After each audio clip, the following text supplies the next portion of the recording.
नदी के किनारे एक छोटे से गांव शीतपुर में सर्दियों का मौसम हमेशा से ही चुनौतीपूर्ण रहा था। इस गांव की खासियत यह थी कि यहाँ सर्दी के दिनों में ठंड इतनी बढ़ जाती थी कि लोग अपने घरों में आग जलाकर दिन रात गुजारते थे। इस बार ठंड के साथ साथ बारिश ने भी अपने कहर की शुरुआत कर दी थी। जहाँ अमीर लोग अपने घरों में अलाव के पास बैठकर गरम भोजन और गरम कपड़ों के सहारे सर्दी से बचने की कोशिश कर रहे थे, वहीं गरीब लोग अपनी झोपड़ियों में जिंदगी और मौत के बीच जूझ रहे थे। गांव वालों का जीवन इस बार पहले से भी कठिन हो गया था। बारिश और ठंड के कारण लोग घरों में कैद थे, पर कुछ अजीब घटनाओं ने गांव के वातावरण को और भी डरावना बना दिया था। शीतपुर के गरीबों के लिए यह मौसम किसी श्राप से कम नहीं था। ठंड और बारिश के कारण उनके फूस की छतें टपकने लगी थी। झोपड़ियों में चारों ओर पानी भर जाता था। बच्चों और बूढ़ों की हालत सबसे ज्यादा खराब थी।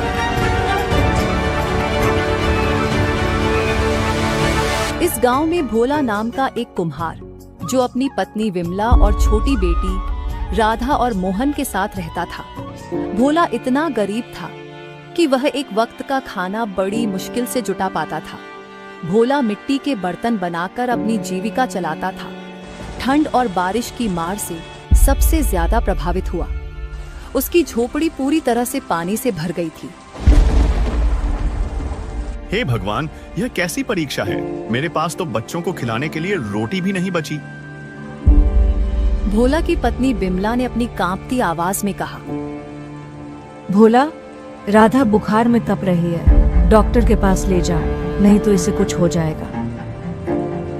लेकिन भोला के पास इतने पैसे नहीं थे कि वह डॉक्टर की फीस दे सके। इतना कहकर भोला सेठ के खेतों पर काम करने के लिए चला जाता है और भोला की पत्नी बिमला इधर उसका इंतजार करने लगती है। राधा, तेरे पापा पैसे लेकर अभी आ जाएंगे, तभी तुझे दवाई लेंगे और तू ठीक हो जाएगी। भोला, आज तुझे पैसे तभी मिलेंगे जब तू सारा का सारा काम कर लेगा। अगर सारा काम नहीं किया तो तुझे एक भी फूटी कौड़ी नहीं मिलेगी। जी साहब, ठंड बहुत तेज है, इसलिए हाथ पैर काम नहीं कर रहे। काम करते समय भोला को अपनी बेटी राधा की याद आ रही थी, इसलिए उसके हाथों से सेठ का एक गमला टूट जाता है। भोला, तूने मेरा नया गमला तोड़ दिया, अब तेरी इस महीने की सैलरी कट जाएगी। साहब, ऐसा मत कीजिए, ठंड में मेरी बेटी राधा बीमार, उसे दवाई लेने के लिए हमें पैसे दे दीजिए। भोला, अब तुझे अगले महीने से सैलरी मिलेगी। इस प्रकार भोला रोता हुआ अपने घर वापस आ जाता है और अपनी पत्नी से कहता है, बिमला, यह दुनिया हमारे लिए नहीं है। पता नहीं भगवान गरीबों की ही परीक्षा क्यों लेता है।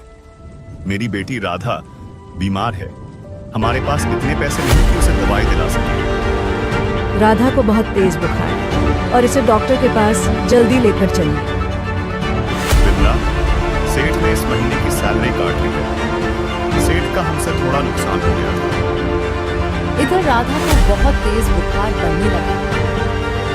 यह सब देखकर मोहन अपने पिता के काम के पैसे मांगने के लिए सेठ के घर जाता है।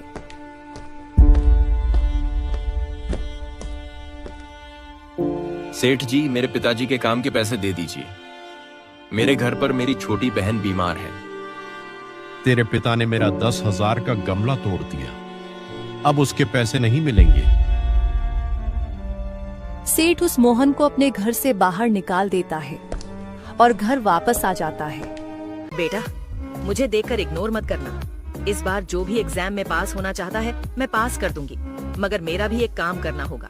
तुम्हें इस वीडियो को एक लाइक और चैनल को सब्सक्राइब करना होगा और 5 सच्चे मित्र को शेयर करना होगा। और मेरे बेटे, जाते जाते कमेंट में सरस्वती माँ लिख दो।